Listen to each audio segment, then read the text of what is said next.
What's up, everybody? Today we're going to be talking about Demon Hunter in World of Warcraft patch 8.3. It just came out. This is the year 2020. It's January. These are the talents that I'm running for PvP and for dungeons, raiding, different stuff. There's a very limited build that you could do with Demon Hunter right now, but I'll tell you right now, dude, he's a monster. He's a beast, and I will absolutely delete you and your entire team by myself with just a little bit of healer on me. I might not even need a healer, depending on how good you guys really are. Check this out, baby.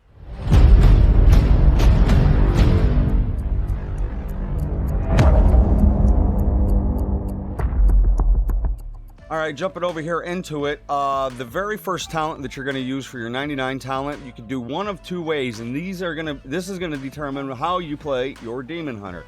You can play Blind Fury, which is going to make your eye beam generate energy for you, or fury for you, so that every time you cast eye beam, it's going to fill your bar up and you're able to spam Chaos Strike. It's a very slow build, but it does cleave very hard. So if you're pulling tons and tons of ads and big pulls, and they're every like 30 or 45 seconds, them pulls, this is a great talent to run for that. Other than that, if you want single target DPS for PvP, for running dungeons, for just an all-around build, it's going to heal you, and you're going to be able to spam Chaos Strike more often.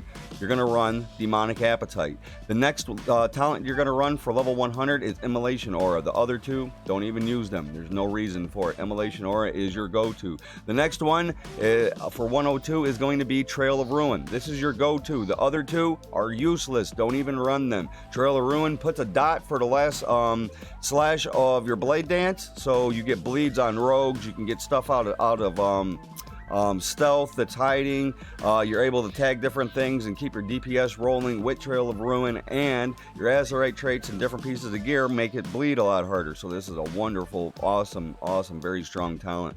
The next one that I run is Soul Rending. Now, depending on how you are playing, whether or not it's in a dungeon or PvP, if you're playing in PvP and you know that you're about to get focused and you're about to take a lot of burst from these classes, and you know that you're going to be able to absorb it, or you're going to be focused, run Nether Walk, because as they dump the burst into you, you pop your Nether Walk, you mitigate 80-90% of their burst, helps your healer out. You guys will probably win the fight after that because they dumped all their stuff into Nether Walking you, or they're going to be forced to hard switch during their burst from you to somebody else that they're already not set up on.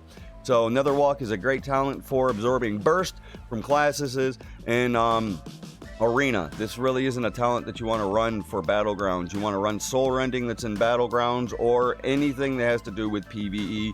Use Soul Rending. Your leech is increased by 10% overall in a baseline, and then when you meta, it's further increased by another 10%, so you have 20% healing every time that you're in meta. The next talent is your 106 talent. It is First Blood. Don't run anything else. Run First Blood. There's no reason. Dark Slash and Cycle of Hatred are useless. I'm telling you, I don't even know why we have these talents. It's 2020. World of Warcraft should be fixing these things so that we have different choices to run different builds. The next one, now there's one of two talents that you could run here.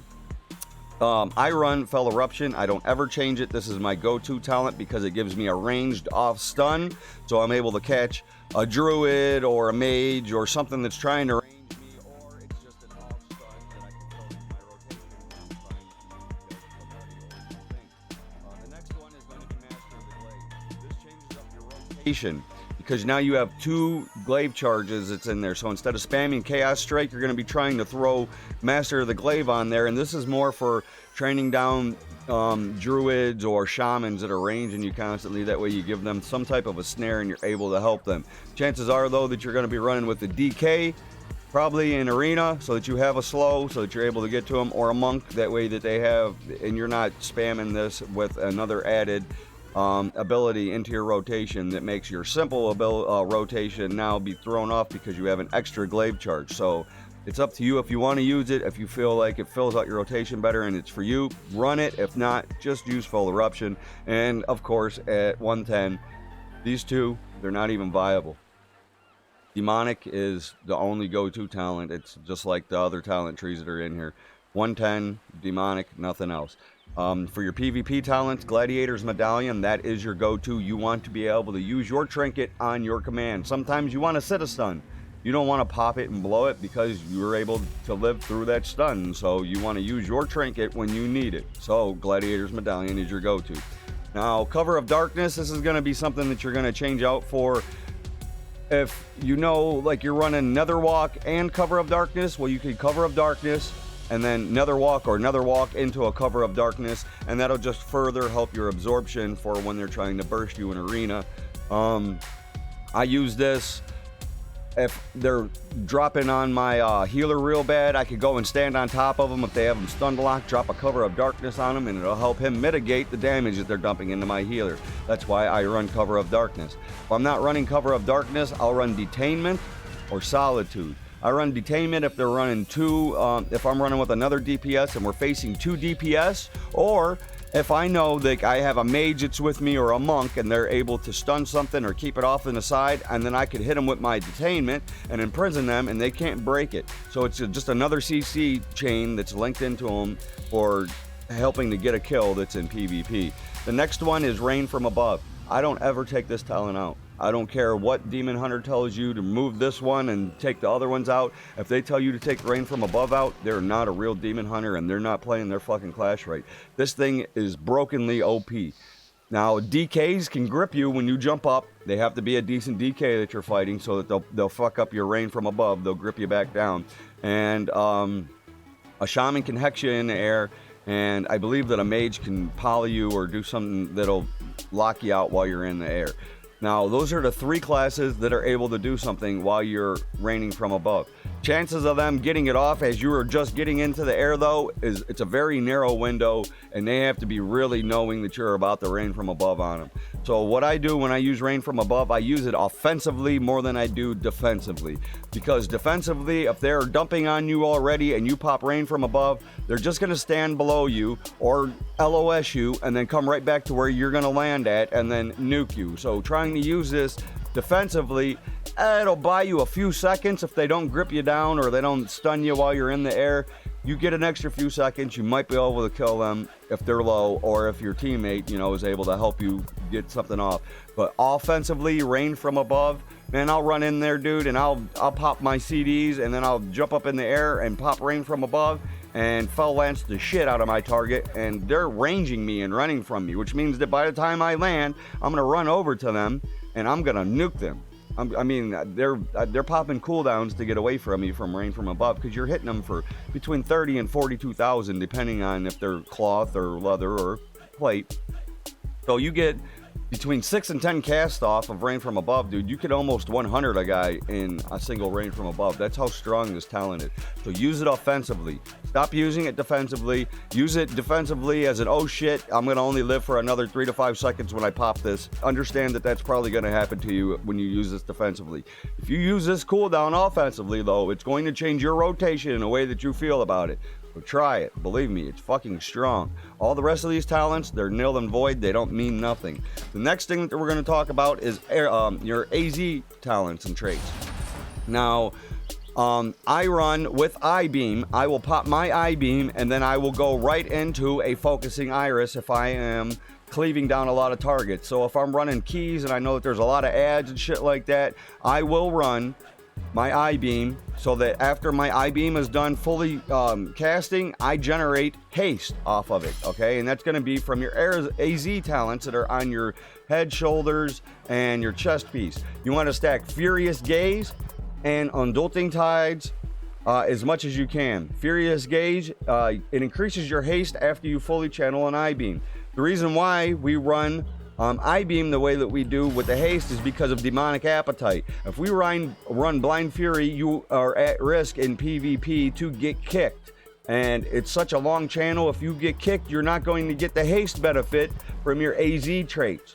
So we run Demonic Appetite so that we're able to spam Chaos Strike, and by spamming Chaos Strike, you have a chance to generate a Soul Fragment off of spamming Chaos Strike. When you consume said Soul Fragment, you'll get 30 more Fury, so you're able to hit them again with Chaos Strike. So basically, you get 2 Chaos Strikes for the cost of 1 from running this, and it helps you be able to not be kicked so that you get your AZ talents so that your Furious Gaze kicks in.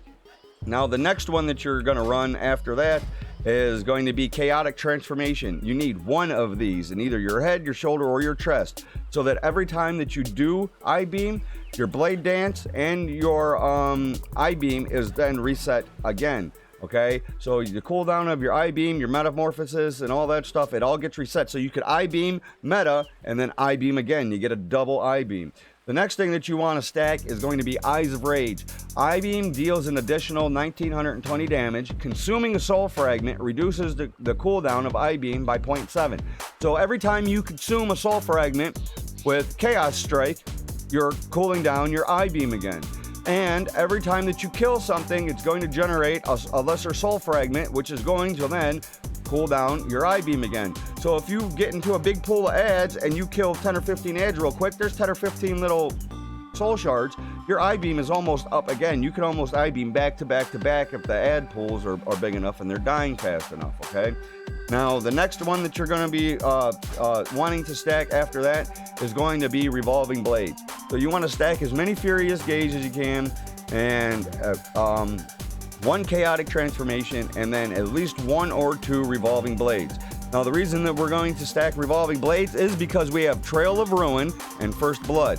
Your first shot from your Trail of Ruin, or your Blade Dance, I mean, hits them for an extra 22,590.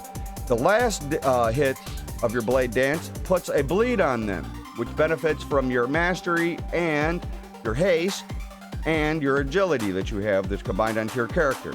And then it's furthermore enhanced by an additional 1,740, and it reduces the cost by 3 Fury for every enemy that you hit. So if you've got 7 enemies there, you hit each of them, it's going to reduce it by 21. So basically, they're going, every time that you use it, it's going to refund you and give you more energy than what you, or Fury, than what you spent on Revolving Blades. So having one of these stacked with Trail of Ruin and First Blood is the best way that I find that is the strongest for my guy.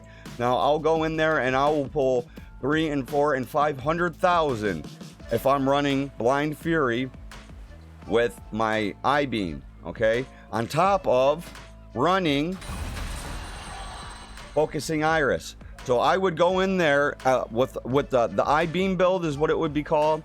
I would run Blind Fury, would be the only talent that I would change out of all of this. Just Blind Fury, and then I would run Focusing Iris with Blind Fury, okay? I know that I'm going to generate a shit ton of shards. I know that my haste benefit after I'm done fully channeling I-beam is going to make my Focusing Iris cast faster also, because I have the haste benefit from I-beam. If you don't know what that means, I'll go ahead and change this talent right now. Excuse me, right now. Maybe. I'm in combat. All right. So we're going to get rid of that and put that in there. Now we have our Focusing Iris on there. We'll run back over here to the training dummies, and then I could show you exactly what I mean by how this is going to stack up. So when I'm running Focusing Iris, even though I'm not running my Blind Fury talent, I'll run Focusing Iris if I know that I can get an I-beam off and I'm going to be splashing on a lot of targets. It's the only time that I run Focusing Iris, because everything else beats it in single target, hands down. Now, cleaving, this is just a monstrous talent. So basically what you're going to do is you're going to I-beam, you're going to Blade Dance, and then you're going to Focusing Iris. If you notice right there how fast the channeler was, that's what it is. So meta into an I-beam again, and then you're going to just be spamming your Chaos Strike as you generate your Fury. Every time, and you're going to be wanting to move around every time that you Chaos Strike, just a little bit of a sidestep. You see it, notice right there, I spam it, and what that does is it moves and it helps you to pick up your soul fragments that you're getting as you're spamming your Chaos Strike. So you want to make sure that your Blade Dance is used on cooldown, so that you are continuously keeping up that bleed that's on them, okay? And then you want to spam Chaos Strike just as much as you can. It's basically a simple 3 or 4 button rotation with a couple other additives that are in it for usage models as you need them for how the fight is changing. Okay, so Immolation Aura, keep that up. Blade Dance, keep that up. Keep your dot on them at all times. And then just spam Chaos Strike, okay? You're going to be Demonic Bite, Demon's Bite, Demon's Bite, Demon's Bite, Chaos Strike, Chaos Strike, Chaos Strike. You can see I have my shards here. A little bit of a movement left to right. Pick some shards up, charge me right up. I can go right into an I-beam. I now have haste. for the next 7 seconds. So I'm going to spam as much as I can and try to fill my Fury bar up so that I'm able to get these Chaos Strikes off. Spamming Chaos Strike is going to generate some Soul Shards. I'm going to get some more Fury back from them Soul Shards, so I'm just continuing to spam Chaos Strike. You are hurting people extremely hard, extremely bad. You will kill or put them into an oh shit mode if you double I-beam them and you run focusing Azerite beam. Now, mind you, you have to be able to not get your I-beam kicked, not get the Azerite beam kicked, meta, and then come back into an I-beam again. There's 4 different spells right there that you have a chance to get kicked at. That's why when I'm running PvP, I will run Crucible of Flame instead of my Focusing Iris. Crucible of Flame, when you're running PvP, is going to be awesome. Okay, it gives you a range as a demon hunter. You have a spell that's a range. It synergizes with your Fell Eruption so that you're able to range stun them and get to them. It's just a better talent for you overall. And after you stack it up and it gets to its 3rd charge, you'll hit people for 100k, 150k. I've hit people for 180 and one-shot them with it. So it all just depends on what cooldowns you have that's going on, what's popping as you're using, you know, your Concentrated Flame. So for PvP, Concentrated Flame is probably your go-to AZ talent that you're going to be replacing your Focusing Iris with. Now, there are new talents that came out, okay? And I'll go ahead and show you a couple of these. One of them is Breath of the Dying. This one here is still a green talent for me, but it seems to be very strong. At 20%, the cooldown that's on this is only another 15 seconds. So you're using this every 15 seconds. And when this thing lights up and you're at 20%, I hit people for 140,000 with it. Like 120, 112, 102. It's always somewhere in the 102s, 112s. I've always seen the weird numbers like that. That's why I'm saying them to you. But this talent, even in green, is super strong. So if you didn't want to, you know, run Crucible of Flame and have that 3rd charge all the time, and it's a 30 seconds, so it's a minute and a half before you can get to your 3rd charge. This, theoretically, if you use it on talent, when you charge them up, or when you rank this up, you use this on a target that has above 80% health, and it'll make the cooldown be reduced to 15 seconds again. So Breath of the Dying is probably going to be the talent or the AZ trait that will be replacing Crucible of Flame in PvP, but you're going to have to get it to at least its 2nd level so that it'll compete with at least the epic version of Crucible of Flame. Okay, so you want this to be at least the rank 2, the blue version. Rank 1 is super strong. I run it. I have ran it, and I enjoy running it. I don't mind switching out Crucible for it. I actually feel like it does synergize depending on the fights and, you know, your cooldowns and how that all comes back. Breath of the Dying seems really nice. So, just a quick review. We'll just cap this off right here. For PvP, you want Demonic Appetite, Immolation Aura, Trail of Ruin, Soul Rending, First Blood, Fell Eruption, Demonic. Okay? The talent that you're going to switch out for your PvP talents is going to be Cover of Darkness. You're going to be changing out Cover of Darkness either for Detainment or Solitude. Okay, the other ones are all just pretty well shit. Mana Break, Mana Rift, all this. You're going to put it underneath them. They know what it is. Anybody that is a healer knows what it is, and they're not going to stand in it. It takes too long for it to go off. You have to stun them and get them to stand in it. It's too much shit that you're trying to synergize to get Mana Rift and Mana Break off, so it's just pointless when everything else is so much stronger than it. Now for PvP, there's for PvE rather, there's one of 2 ways that you can run this build. You can run Blind Fury, run the I-beam build, and with this, you're not going to be able to spam Chaos Strike, you're not going to heal as much, and you're not going to be generating Soul Shards as much as you would with Demonic Appetite. You will cleave harder, you will do larger DPS into bigger pools of adds with Blind Fury, and running your Focusing Iris, okay? You have to run Focusing Iris with your I-beam to get it to run right, because you want to I-beam, get that big long channel of I-beam off. After you I-beam, you then want to go into a Focusing Iris, because your Focusing Iris benefits from the haste that you just got from channeling your I-beam, all right? So that's if you're cleaving a lot of adds. You're gonna end up fighting bosses at the end of it, so chances are you know, if you're not running with a group that has large single target DPS, but they're not very strong in AoE, that's where you would help your group out for running the AoE, and then you would lose in the DPS race on the boss because your teammates would then come pick up your slack here, and where they're slacking on the ad pools is where you would come back, and in the end the dungeon would be balanced out for numbers. Okay, everybody wants to do as much DPS as you possibly can, especially in bigger keys. You want to run single target DPS as hard as you can. So I'm going to say Demonic Appetite is your go-to in PvE, unless what I just said, you're cleaving huge amounts of ads, you have somebody that's on your team that can pick up your single target because you're going to drop in single target. This right here is awesome. It's your best go-to for single target. And like I said, I paired Demonic Appetite with Crucible of Flame, or I pair it with the new AZ talent that just came out, Breath of the Dying. These are one of the two. I still have to rank this one up. I just got this yesterday, so I haven't had a lot of time to level it up and get into it because there's a lot of other things that are out right now. But these are the best talents for PvE and for PvP for Demon Hunter. I guarantee you, for the way that I play and the way that I run, I have Demon Hunters that outgear me, and I stomp on them in DPS. And if they come and PvP me, I stomp on them. And I don't know if it's because my skill gap and the way that I play Demon Hunter excels me to be way the hell up here beyond the majority of them, but this right here is super strong. I don't care what any other Demon Hunter says. This works for me. It might be different for you. Now, take that into consideration. I'm not saying that everybody is terrible and everybody's shit is wrong. I'm saying that there's only so many ways that you could build a Demon Hunter, and there's only so many ways that you could play him. And the way that I play my Demon Hunter, this makes me excel to where any other Demon Hunter is with me that even outgears me, I stomp on them in the DPS charts, or I'll stomp on them in PvP. It's just the way that it is. I don't know if it's me or because I understand the two builds and how to play them to their top tier echelons of potential.